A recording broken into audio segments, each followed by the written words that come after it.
So I want to talk about one mother of the movement, Miss Rice.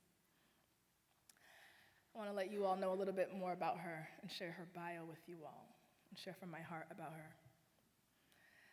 As a mother, a social justice activist, and the founder and CEO of the Tamir-Rice Foundation, Ms. Samaria Rice proudly serves as an advocate for juvenile rights in Cleveland, Ohio. Since the murder of her 12-year-old son, Tamir Rice, by Cleveland police in 2014, Ms. Rice has committed her life to justice and standing on the front lines for the children. Samaria's passion for civil rights reaches across the lines of difference, uniting us all to work towards change. Following Tamir's death, Samaria has continued to use her voice in the service of her son's legacy. Samaria encourages us to take back our communities by standing up for justice. She has become a motivating force for families and communities across the nation. Ms. Rice founded the Tamir Rice Foundation in 2016. The mission of the foundation is to invest in the growth and enrichment of children through arts and to create a world in which all children feel safe, nurtured, and valued, especially in their darkest times. Ms. Rice is active in the arts nationally and globally. She frequently collaborates with artists and arts organizations on projects in response to the shooting of Tamir, state-sanctioned violence, and juvenile rights in general. Her biggest undertaking yet is the Tamir Rice Afrocentric Cultural Center, which will provide artistic, educational, and civic programs for youth while celebrating the history and culture of the people of African descent. She was recently featured on Essence's 2019 Woke 100 list alongside changemakers such as Michelle Obama, Ava DuVernay, and Gayle King.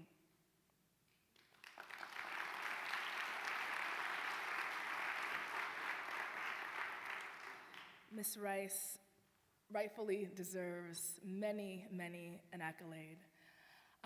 I've been fortunate to get to know her over the years, and I have such deep admiration for her strength, for her kindness, for her warmth and generosity of spirit, for the amazing mother that she is, continues to be, and grandmother, for her unwavering commitment to justice, for her unapologetic way of being,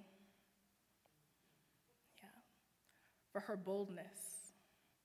Not many people are like her. Not many women, not many mothers, not many people who've been through what she's been through have risen like she has. Not many people choose to lead in this space of pain, of a mountain of injustice. But she walks that road. She walks that road with such dignity, with such intention, with such righteousness. And she is such an example to me, to my own walk, my own journey. And I am just so in awe of the woman that she is and the leader that she is. And so I'm humbled to welcome her to the stage tonight to commemorate her son. We can all stand.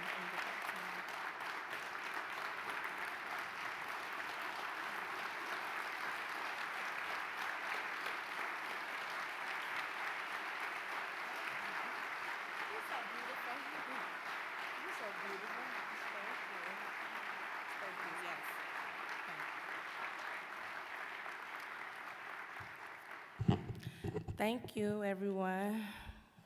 Thank you, everyone, for coming out and being a part of Tamir's 5th anniversary. I want to just say that I am a woman, I'm a mother, and I am an activist for change.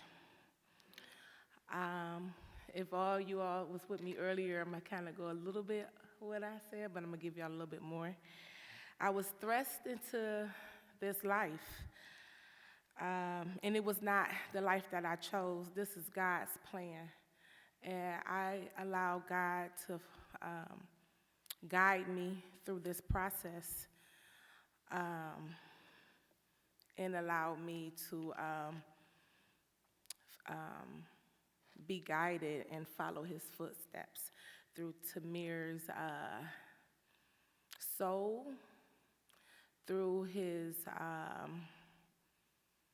dignity, and just through him. Look at him. Yeah. It has not been easy in a society where humanity is our last consideration. During these last 5 years, I have learned a lot, and I am still learning.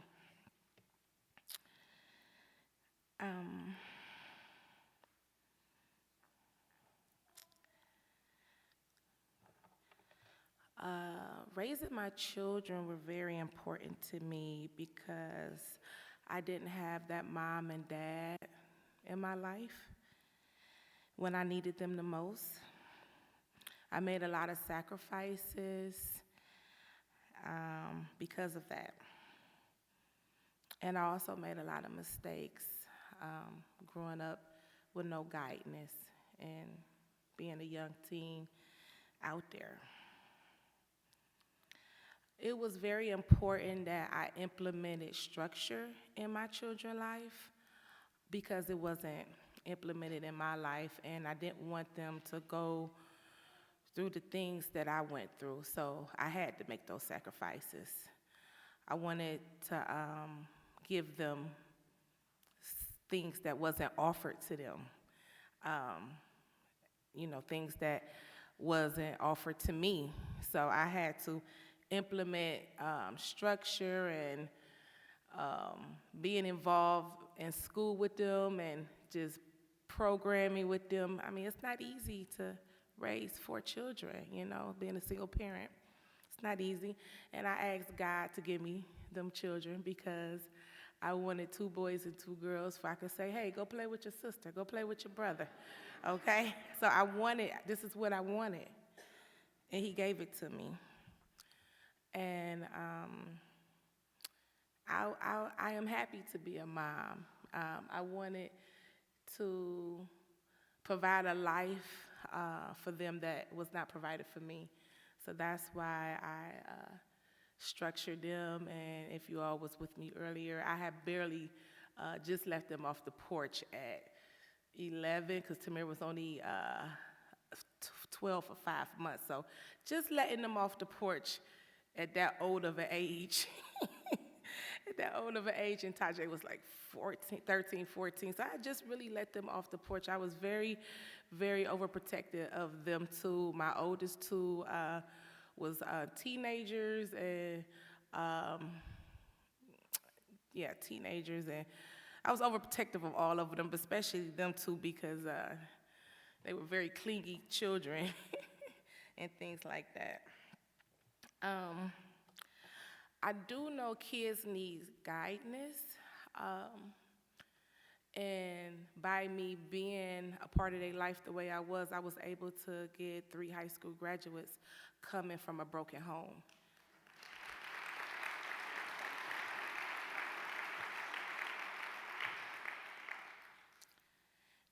And you all know when you come out of a poverty or a broken home, our children are really dropping out and they're not making it. So it was very important that I stayed dedicated in their lives. I didn't want them to have to suffer like I did. So I had a lot of nurturing to do, as you all heard, and I developed the Samaria Rice Afrocentric Culture Center, where I put all of my nurturing that I had for Tamir, I put it all in there, and created a program that I know is the formula to raise successful kids.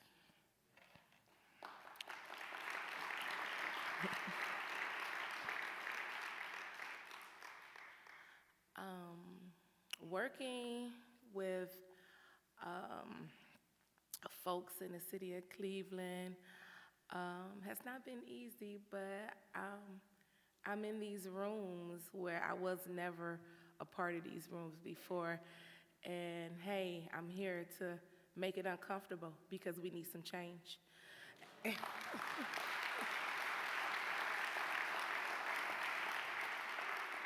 I mentioned this earlier about Ohio being a swing state.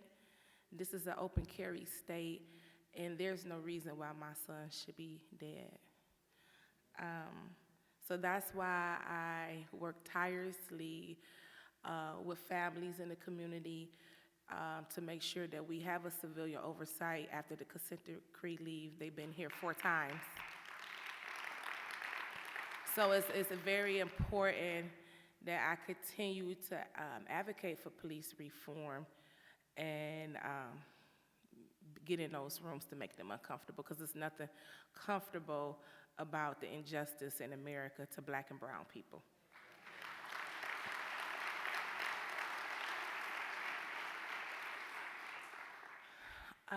I want to say thank you to a few folks.